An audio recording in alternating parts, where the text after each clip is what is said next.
ओम नमः शिवाय. आज लवकर उठले कारण का सकाळी मला जायचं होतं पुण्याला राखी बांधायला भावाला, त्यामुळे मी लिहिलं आणि गेले. मग पप्पांसोबतच आज गेले होते. त्यात माझ्यासोबत माझी बहीण होती.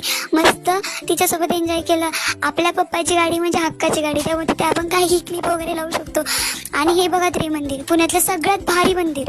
आणि मग माझ्या बहिणीसोबत मस्तपैकी बॉबींचा आस्वाद घेत आम्ही मस्त एन्जॉय करत पुण्याला गेलो. आणि मग बोगदा आला.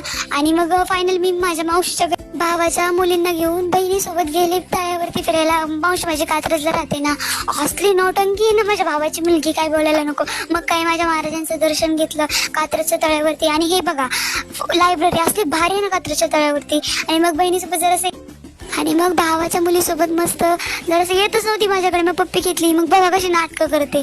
तिला बोललं माझा हात धर, तरी पुढं पुढं पळत होती. मग काही बहिणीची मुलं अशी छान खेळत होती. आणि मग ही बाई असली चॅप्टर ना, मला जाऊनच तिने दिलं नाही. मग काही शेवटी महाराजांचं दर्शन घेतलं आणि दुसऱ्या साईडने घरी गेलो. मग माझ्या बाबाने हे मला रक्षाबंधनला गिफ्ट घेतलं. थँक्यू दादा, खूप छान आहे, मला आवडलं. आणि माझी वहिनी नाही, ती माझी मैत्रीणच आहे, खूप छान आहे. आणि मग काही शेवटी आले पप्पांसोबत घरी. येत होते मी आज, मला घरीच नाही लागते. मग काही ते पप्पा आणि काका थांबलेले, त्यांना कडबा घ्यायचा होता.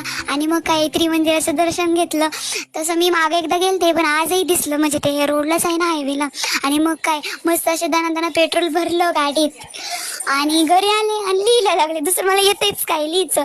आणि मग बहिणीला बोलत, चला आज मी तुला तंदुरी चहा करून देते. मस्त असा तंदुरी चहा करत होते. म्हणलं आता चुकते का काय, पण आला फायनली. खूप छान लागत होता तो तंदुरी चहा. बहिणीने तर खूप छान पिलं. मस्त चेस करत आम्ही पिला. बाबा नाही आवडला, पण बघू आता कसं काय होतंय. अरे आवडला. आणि मग काही लास्टला